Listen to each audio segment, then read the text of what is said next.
அதாவது பொய் சொல்லலாம், ஒரு அளவுக்கு மேலே சொல்லக்கூடாதும்பாங்கல்ல, அந்த மாதிரி அண்ணாமலை எப்படி மாட்டிட்டார். இன்னைக்கு நமக்கு கிடைக்கிற 4%, 3% குறைஞ்சிருக்குன்னு ஸ்டாலின் அவர்கள் சொல்றாரு. பரவாயில்லப்பா, மன்மோகன் சிங்கோட சூப்பராக கொடுத்துருக்காரு 41 அப்படின்னு நினைக்கிறீங்க, அதுதான் தப்பு. இப்போ ஸ்டெர்லைட் ஆலை யாருக்கு போகுது? இங்கே இருக்கக்கூடிய நெய்வேலி லிக்னைட் கார்பரேஷன் யாருக்கு போகுது? கல்பாக்கம் அணுமின் நிலையம் யாருக்கு போகுது? இப்போ இந்த டங்ஸ்டன் பிரச்சனை யாருக்கு போகுது? சொல்லிட்டே போகலாம். அதனால் இந்த விஷயங்களை பொறுத்த வரைக்கும் தமிழ்நாடு வஞ்சிக்கப்பட்டிருக்கிறது. அதனால தான் தமிழ்நாட்டில் பிஜேபி ஓட்டு போடல. வணக்கம், நம்ம சேனலுக்கு தொடர்ந்து ஆதரவளித்துக் கொண்டிருக்கும் நல்ல உள்ளங்களுக்கு நன்றி. 3.5 லட்சம் கோடி எங்களுக்கு இழப்பு ஏற்பட்டிருக்குன்னு ஸ்டாலின் அவர்கள் சொல்லும்போது தமிழ்நாடு அதிர்ந்தது. இன்னொரு பக்கம் பார்த்தீங்கன்னா வேகமாக கருத்து சொன்ன அண்ணாமலை வாயை கொடுத்து மாட்டிக்கொண்டது ஏன்? அதாவது மோடியை பற்றி சொல்லலாம், அதாவது பொய் சொல்லலாம், ஒரு அளவுக்கு மேலே சொல்லக்கூடாதும்பாங்கல்ல, அந்த மாதிரி அண்ணாமலை எப்படி மாட்டிட்டார்? அவர் மீது அவதூறு வழக்கு பாயுமா? தமிழ்நாட்டுக்கு இந்த 16வது நிதி கமிஷன் வழியாக நம்ம பெறப்போவது என்ன, இழக்கப் போவது என்ன? மோடி வருவதற்கு முன், மோடி வருவதற்கு பின். இப்போ நீங்கள் பார்த்தீங்கன்னா மோடி வருவதற்கு முன் பே கமிஷன் எப்படி இருந்தது, மோடி வந்த பிறகு எப்படி இருந்தது? நம்ம தமிழ்நாடு அப்படிங்கிறது முன்னேறிய மாநிலம், மத்திய அரசு சொல்கிறதை தட்டாமல் செய்யக்கூடிய மாநிலம், தனிநபர் வருமானம் அதிகமாக இருக்கக்கூடிய மாநிலம், நம்மளுடைய இயற்கை வளங்களெல்லாம் அழித்து விட்டு இந்தியாவுக்காக உழைக்கக்கூடிய மாநிலம். அதுக்கு ஏங்கிற காரணத்தையும் நான் சொல்கிறேன். இதெல்லாம் நம்ம சரியாக செஞ்சதுனால நம்ம இழந்தது மிக மிக அதிகம், பெற்றது ஒன்றுமே இல்லை. ஏன் இதை சொல்கிறேன்னா, 9வது நிதி கமிஷனில் நமக்கு கிடைத்தது 7%. இன்றைக்கி நமக்கு கிடைக்கிற 4%, 3% குறைஞ்சிருக்குன்னு ஸ்டாலின் அவர்கள் சொல்கிறார். அரவிந்த் பனோரியா அவர்கள் தலைமையில் இப்போ நம்ம அந்த கூட்டம் நடந்தது.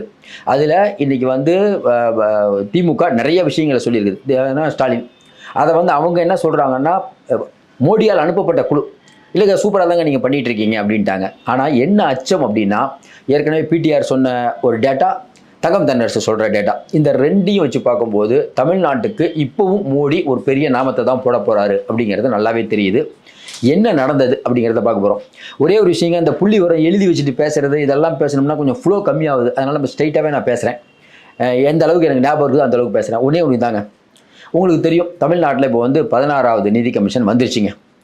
13வது நிதி கமிஷன் யார் போட்டதுன்னா, ஐயா மன்மோகன் சிங் ஆட்சி காலத்தில் போட்டது. ஐயா மன்மோகன் சிங் ஆட்சி காலத்தில் நமக்கு கிடைச்சது எவ்வளோ அப்படின்னு பார்த்தீங்கன்னா, ஒரு மாநிலங்களுக்கான நிதி. இந்த மாநிலங்களுக்கான நிதி எப்படி கொடுப்பாங்கன்னா, ஹரிசாண்டல் இல்லைன்னா வெர்டிக்கல், இதுதான் ப்ரொசீஜர்.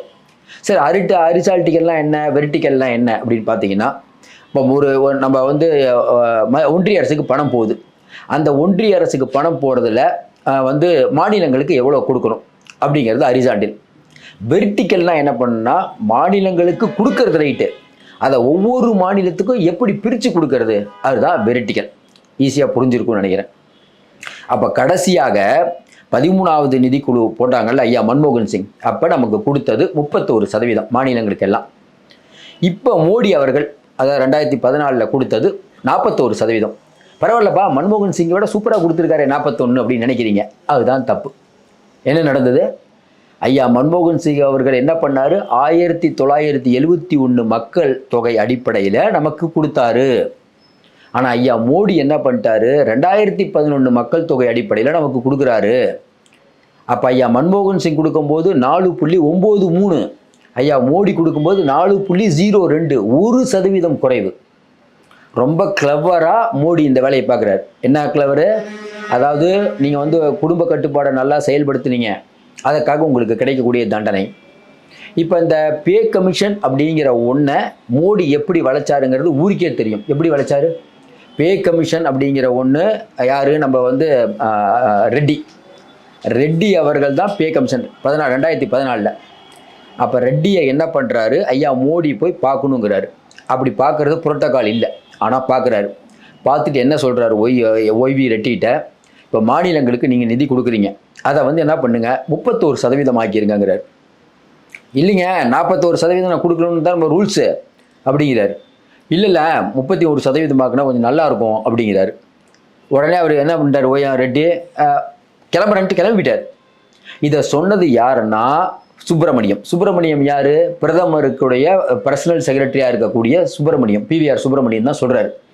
இன்னும் குறிப்பாக பார்த்தீங்கன்னா, இந்த சுப்பிரமணியம் பேசினது வெளிப்படையாக யூடியூப்பில் அது எரேஸ் ஆகிடுச்சு, உங்களுக்கு எல்லாத்துக்கும் தெரியும்.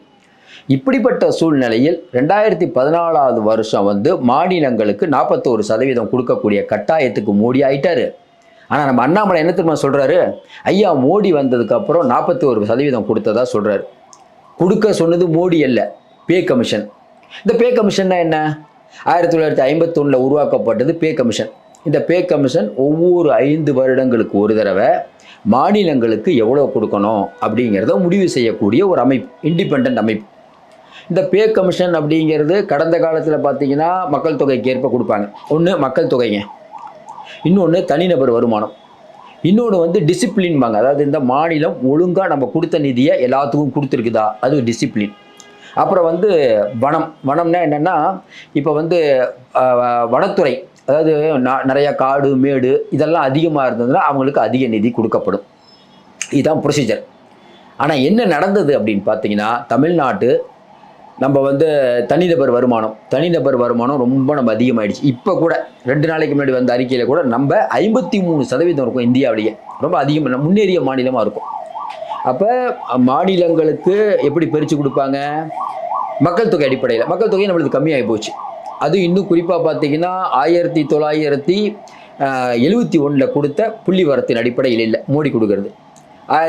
2011 மாதிரி கொடுக்குறாரு. நமக்கு அதில் மிகப்பெரிய ஒரு இழப்பு மக்கள் தொகை அடிப்படையில். ரெண்டாவது பரப்பளவின் அடிப்படையில். இந்த பரப்பளவில் நம்ம எப்படி அடி வாங்குவோம்? எப்படிங்க தமிழ்நாடு அதே அளவு தான் இருக்குது, எப்படிங்க கம்மியாகும்னு கேட்கலாம். அங்கே மோடி என்ன பண்ணுறாரு, வனங்கள் மலைகள் இதெல்லாம் இருக்குல்ல, இதெல்லாம் நம்ம என்ன பண்ணிட்டோம்னா வனங்களையும் மலைகளையும் அழித்து விட்டு, இப்போ இந்த ஸ்டெர்லைட் ஆலை, இப்போ இந்த டங்ஸ்டன் பிரச்சனை, இப்படி நிறைய வந்து ஒன்றிய அரசுடைய எப்படி சொல்கிறது, ஒன்றிய அரசுக்கு பலம் தரக்கூடிய பல திட்டங்கள் தமிழ்நாட்டில் தான் பண்ணுவாங்க. அப்போ என்ன ஆகும்னா நம்மளுடைய நிலப்பரப்பு அப்படிங்கிறது அது எப்படின்னா ஒன்றுமே இல்லாத நிலப்பரப்பு என்ன ஆகுதுன்னா மக்களுக்கு பணம் ஈட்டக்கூடிய வேளாண் பரப்பு ஆகும். காடுகளை அழித்து அங்கே தொழிற்சாலை உருவாக்குறது, இப்படி நம்ம நிறையா பண்ணிட்டோம்.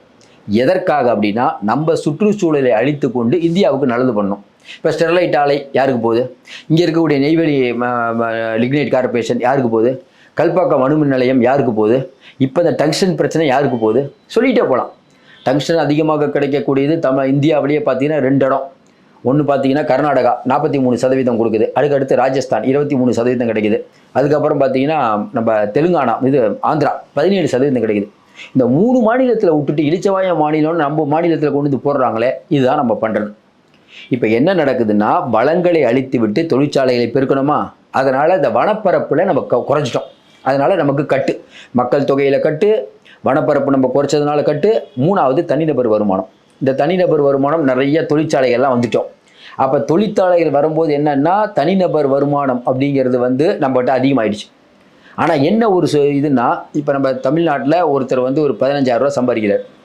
இதே வந்து உங்களுக்கு தெரியும் யூபியில் ஒரு 15,000 ரூபா சம்பாதிக்கிறார். இவங்க என்ன சொல்கிறாங்க, 2 ஒன்றுங்கிறாங்க. ஒன்றும் இல்லை, யூபியில் 15,000 ரூபா இருந்தால் வாடகைலாம் கம்மி, வாழ்ந்துடலாம். சென்னையிலையோ இல்லை தமிழ்நாட்டில் வேறு இடத்துலையோ வாழ முடியுமா? அப்போ அங்கே வந்து பொருளாதார சூழ்நிலை எப்படி இருக்குன்னு பார்த்து கொடுக்கணும், அது இவங்க கொடுக்கல. அப்போ மக்கள் தொகையால் பாதிக்கப்பட்டோம், வனப்பரப்பு குறைந்ததால் பாதிக்கப்பட்டோம், டிசிப்ளின் இதுலேயும் பாதிக்கப்பட்டிருக்கோம். டிசிப்ளின் ஒழுங்காக கொடுத்தோம் பாருங்க, அதனால் எல்லா மக்களுக்கும் எல்லாம் போய் நிறைய பேருக்கு சேர்ந்தது, முன்னேறிய மாநிலம் ஆகிட்டோம். அதை வச்சு கட் பண்ணுறாங்க. இப்படி தொடர்ந்து கட் பண்ணி இன்றைக்கி எந்த ரேஞ்சில் வந்து இருக்குதுன்னா, மோடி என்ன பண்ணுறாரு, கரெக்டாக 2013 வரைக்கும் மன்மோகன் சிங் கொடுத்தது 1971 இருக்கக்கூடிய மக்கள் தொகையினுக்கு அடிப்படையில். ஐயா மோடி வந்தோடனே 2011 சொல்லி நம்ம தமிழகத்துக்கு பெரிய வஞ்சகம் நிகழ்ந்து இருக்கிறது. அதையும் தாண்டி இயற்கை பேரிடர் சாதாரணமாக பார்த்தீங்கன்னா உங்களுக்கு தெரியும், போன ஒரு 8 மாதமாக என்ன நடக்குதுன்னு தெரியும். இயற்கை பேரிடரால் எந்த மாநிலம் அதிகமாக வந்து பாதிக்கப்பட்டிருக்கோ அதுக்கு அதிக நிதி கொடுக்கணும். ஆனால் இவங்க என்ன பண்ணுறாங்க, யார் நம்ம ஐயா மோடி அரசு வந்து இயற்கை பேரிடர் அப்படிங்கிறதுக்கான நிதியை வெகுவாக குறைச்சிட்டாங்க. நம்ம கூட 944 கோடி கொடுத்துருப்பார். ஆக்சுவலாக கொடுக்க வேண்டியது 30,000 கோடி. இப்படி ஒரு பக்கம் அப்படியே போயிட்டு இருக்குதுங்க. இப்போ ஓரளவுக்கு நீங்கள் புரிஞ்சிருப்பீங்க. இன்னும் கொஞ்சம் டெப்த்தாக பார்த்தோம்னா, இந்த பிளானிங் கமிஷன் அப்படிங்கிறது ஒரு அமைப்பு நம்ம சொன்னோம். இந்த பிளானிங் கமிஷன் அவங்களுடைய ஆர்கியூமெண்ட் பிரகாரம் மாநிலங்களுக்கு 50% கொடுக்கணும். இப்போ தமிழ்நாடு கேட்குறாங்க, அப்புறம் நம்ம மம்தா பானர்ஜி கேட்குறாங்க 50% கொடுங்க, ரேவந்த் ரெட்டி கேட்குறாரு. இப்போ என்ன கொடுத்துட்ருக்காங்கன்னா, அதாவது எப்படின்னா ஒரு 100 ரூபா மத்திய அரசு வந்ததுன்னா, மத்திய அரசுக்கு பணம் வந்ததுன்னா 41 ரூபா தான் மாநிலங்களுக்கு கொடுக்குறாங்க. அந்த 41 ரூபாயில் நமக்கு இப்போ கிடைக்கிறது என்னென்னா 31 ரூபா தான். ஏன் மற்ற மாநிலங்களுக்கு 41, நமக்கு 31. ஏன்னா நம்ம முன்னேறிய மாநிலம், மக்கள் தொகையை கட்டுப்படுத்திய மாநிலம், வனப்பரப்பு குறைந்த மாநிலம், தனிநபர் வருமானம் நிறையா இருக்கக்கூடிய மாநிலம், இது எல்லாம் இருக்கிறதுனால நம்ம இந்த இடத்துக்கு வந்துட்டோம். இது எல்லாம் தெரியாமல் உண்மைக்கு மாறாக அண்ணாமலை அவர்கள் நாங்கள் 41% மோடி தான் கொடுத்தாருங்கிறீங்களே. நாடாளுமன்றத்தில் மோடி பேசினார், என்ன சொன்னார்? 41% கொடுத்தேன்னு. எப்படி கொடுத்தாரு? அவர் ரெட்டி ஒத்துக்கல, கொடுத்தாரு. இன்னும் குறிப்பாக சொல்லணும்னா, ஒரு பே கமிஷன் அமைத்த பிறகு அந்த பே கமிஷனை நீங்கள் பேக்டோர் வழியாக போய் பார்க்குறது மிகப்பெரிய தவறு, அஃபென்ஸ். ஆனால் மோடி போய் பார்க்குறாரு. இதை சொன்னது மோடியுடைய உதவியாளராக இருக்கக்கூடிய, இப்போ நிதி ஆயோக்குடைய தலைவராக இருக்கக்கூடிய சுப்பிரமணியம் போட்டு உடைச்சிட்டாரு. இன்னும் குறிப்பாக பார்த்தீங்கன்னா, இன்றைக்கி இருக்கக்கூடிய நிலைமையில் எல்லாத்தையும் கணக்கு பண்ணி பார்த்தீங்கன்னா, தமிழகத்துக்கு நம்ம சொல்கிற மாதிரி 3.50 லட்சம் கோடி ரூபாய் இழப்பு ஏற்பட்டிருக்கு. இந்த இழப்பை எப்படி ஈடு செய்கிறது அப்படின்னு ஒரு பக்கம் பார்த்தா, இன்னொரு அதிர்ச்சியான தகவல். இந்த மக்கள் தொகை கணக்கு இதெல்லாம் ஒழுங்காக நம்ம பண்ணோம்ல. இப்போ என்ன ஆகி போச்சுன்னா, தமிழர்களின் சராசரி வயது 36ன்னு ஆகிப்போச்சு. அதாவது 36 வயதுக்கு மேலே இருக்கவங்க தான் தமிழ்நாட்டில் நிறையா இருக்காங்க. ஆனால் யூபியில் பார்த்தீங்கன்னா 25 அந்த வயசு, அவங்க இளமையாக இருக்கிறார்கள், நாங்கள் முதுமையடைந்து விட்டோம். ஏன்னா வயதானவர்களின் எண்ணிக்கை அதிகமாகிடுச்சுன்னு ஸ்டாலின் அவர்கள் புள்ளி வரத்தை கொடுக்குறாரு. இந்த பே கமிஷனுடைய ஆயுள் காலம் 2031 தான் முடியுது. அப்போ 2031 முடியும் போது பார்த்தீங்கன்னா, தமிழகத்தினுடைய நார்மலாக இருக்கக்கூடிய ரேஜ் பார்த்தீங்கன்னா 40 வயசு. 40 வயசுக்கு மேலே இருக்கவங்க நிறைய பேர் இருக்காங்க. அதுபோல் இளைஞர்கள் கம்மியாகிப்பாங்க. இளைஞர்கள் உள்ள நாடு நம்ம இந்தியாவை சொல்லிகிட்டு இருக்கோம். ஆனால் தமிழ்நாட்டில் வயதானவர்கள் அதிகமாக இருப்பார்கள். யூபியிலும் பீகார்லேயும் சின்னவர்கள் அதிகமாக இருப்பார்கள். அப்போ யார் நல்லா ஓங்கி வளருவா? அப்போ இங்கே வந்து என்ன தேவை வரும்? முதியவர்களுக்கு நிறைய வெல்ஃபேர் ஸ்கீம் போடணும், அதில் நிறைய பணம் செலவாகும். இவ்வளவு விஷயங்கள் இருக்குது. இதை தான் பிடிஆர் ரொம்ப பக்கமாக தெளிவாக சொன்னார். அதையும் தாண்டி ஜிஎஸ்டி வசூல் பண்ணுற விஷயம், இந்தியா முழுக்க ஜிஎஸ்டி வசூல் பண்ணுறது யார் முன்னிடம் அப்படின்னு பார்த்தீங்கன்னா, இன்றைக்கி 3வது இடத்துல நம்ம இருக்கோம். ஆனால் நமக்கு கொடுக்கக்கூடியது, நம்ம ஏற்கனவே சொல்லிட்டோம்ல, ₹1 நம்ம கொடுத்தோம்னா 29 காசு தான் நம்ம கொடுக்குறாங்கன்னு உதயநிதியிலேருந்து எல்லோரும் சொல்லுவாங்க, ஜெயரஞ்சன்லேருந்து எல்லாம் சொல்லிட்டாங்க. இப்போ இதில் என்ன நடக்குதுன்னா, முன்னேறிய மாநிலம் அதாவது ஒரு கிளாஸில் வந்து நல்லா படிக்காத பையனுக்கு டியூஷன் வைக்கலாம். நல்லா படிக்கிற பையன் இருக்கான் பாருங்க, அவனுக்கு கிளாஸே நடத்தலைன்னா எப்படி அவன் படிப்பான்? இப்போ எப்படி சொல்கிறாங்கன்னா, நல்லா படிக்காத பையனுக்கு கிளாஸும் நடத்தி டியூஷன் வைப்பீங்க, ஆனால் நல்லா படிக்கிற பையன் இருக்கான் பாருங்க, அவனுக்கு எதுவுமே பண்ணுறதில்ல. நீ பார்த்தாமே நீ ஸ்கூலுக்கே வர வேணாம்பா அப்படின்னு சொல்கிற மாதிரி தமிழ்நாடு அதெல்லாம் ஒன்றும் கிடைக்காது. இப்படி சொல்லி தமிழ்நாடு இந்த அளவுக்கு இழந்து விட்டது. தொடர்ந்து நம்ம சொல்கிறோம், இந்த புள்ளி ஓரம் பேப்பரில் வச்சு படித்து இதெல்லாம் நமக்கு வந்து இன்றைக்கி தமிழ்நாட்டில் என்ன நடக்கிறது அப்படின்னு நம்ம ஓரளவுக்கு நீங்கள் வந்து படிச்சிங்கன்னா ஓரளவுக்கு அனுபவம் தெரியும். இந்த அனுபவத்தை வைத்ததை எவ்வளோ நேரம் பேசியிருக்கேன் நான். இன்னும் குறிப்பாக சொல்லணும்னா, இந்த விஷயத்தை பொறுத்த வரைக்கும் இன்றைக்கி இருக்கக்கூடிய நிலைமையில் ரொம்ப மோசமாக பாதிக்கக்கூடிய ஒரு மாநிலம்னா அது தமிழ்நாடு தான். இன்றைக்கி குறிப்பாக இந்த விஷயத்தை பொறுத்த வரைக்கும் இப்போ 16வது நிதி கமிஷன் வந்திருக்காங்க. இவங்க என்ன சொல்ல போகிறாங்கன்னு தெரியல. 1951 ஆரம்பித்து தொடர்ந்து 2010-13 வரைக்கும் கூட நல்லா இருந்தோம். இந்த மோடி வந்து இந்த 2 பே கமிஷன் போட்டார். ரெண்டுமே இப்படி நமக்கு மோசமான நிலைமையை கொண்டு விட்டது. இந்த பே கமிஷன் நிறையா கொடுக்கணும் அப்படின்னு ஸ்டாலின் அவர்கள் கேட்டிருக்காரு. கொடுத்தால் தமிழ்நாடு வளரும், இல்லை என்றால் இவங்க என்ன பண்ணுறாங்கன்னா, இப்போ தமிழ்நாடு எப்படி செலவு பண்ணுறாங்க, இவெல்லாம் முன்னேறிய மாநிலம்னு பணம் வருது இல்லை, அந்த பணத்தை எடுத்து இவங்க அதாவது கட்டமைப்பு, சாலை மேம்பாடு, அணை கட்டுறது, இதுக்கெல்லாம் வச்சிருக்க பணத்தை எடுத்து மற்றதுக்கு செலவு பண்ணிட்டு இருக்காங்க. ஏன்னா ஒன்றிய அரசு கொடுக்கல, பிஎம்ஸ்டிக்கு கொடுக்கல.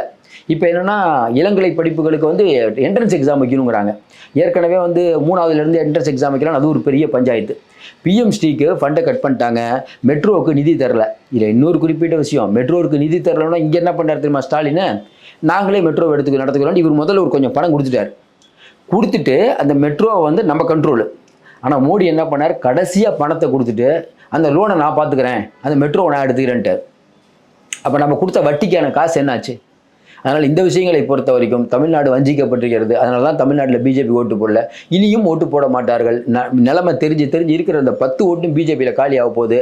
இதில் வந்து திமுக, அதிமுக, விஜய் இதெல்லாம் இல்லைங்க. இதில் அதிமுகவும் பாதிக்கப்பட்டிருக்குது, திமுகவும் பாதிக்கப்பட்டிருக்குது. புதுசாக யார் வந்தாலும் பாதிக்கப்படுவாங்க. ஒன்றிய அரசு இப்படி தான் பண்ணுது. மன்மோகன் சிங் இருக்கும்போது வரைக்கும்போது பரவாயில்ல, மோடி அவர்கள் அநியாயத்தின் உச்சம். தான் வந்து ஆட்சியில் இருக்கும்போது 50% கேட்டார். இன்றைக்கி வந்து 41% கொடுக்குறதே அவர் யோசிக்கிறார். இப்போ 41% கொடுக்குற மாதிரி கொடுத்து, இன்னொன்று இந்த 41%ல் 1% காஷ்மீருக்கு போயிடுது. சிறப்பு 40 தான். அந்த 40 நம்ம பெறுறது 31. இப்போ இந்த 16 நிதிக்குழு என்ன சொல்கிறாங்கன்னா 40 31 கூட கிடைக்காதுங்க தமிழ்நாட்டுக்கு, 25 தான் கிடைக்கும். ஏங்கண்ணா? ஆமாங்க, நீங்கள் பொருளாதார ரீதியில் வளர்ந்துட்டீங்க. தற்சார்பு இயக்கம், அதாவது நீங்கள் உங்களுக்கானதை நீங்களே இன்னைக்கு பண்ணக்கூடிய நிலைமையில் தமிழ்நாடு இருக்குது பாருங்கள். பேரிடர் கொடுக்கல, சமாளிச்சிங்கல்ல, செத்தா போயிட்டீங்க. அப்போ என்னென்னா தமிழ்நாடுக்கு வந்து ஜிஎஸ்டி நமக்கு வாங்குவோம், அந்த ஜிஎஸ்டி வாங்கி யூபி பீகார் கொடுப்போம். தமிழ்நாட்டுக்கு நீங்களாம் முன்னேறிய மாநிலம் சார், வேணாம். இது எந்த விதத்தில் நியாயம்னு தெரியல. மீண்டும் சந்திப்போம். நன்றி, வணக்கம். உங்களுக்கு இந்த வீடியோ பிடிச்சிருந்துச்சுன்னா லைக் பண்ணுங்க அண்ட் உங்களோட கருத்துக்களை கமெண்ட் பண்ணுங்க. மறக்காம சப்ஸ்கிரைப் பண்ணுங்க.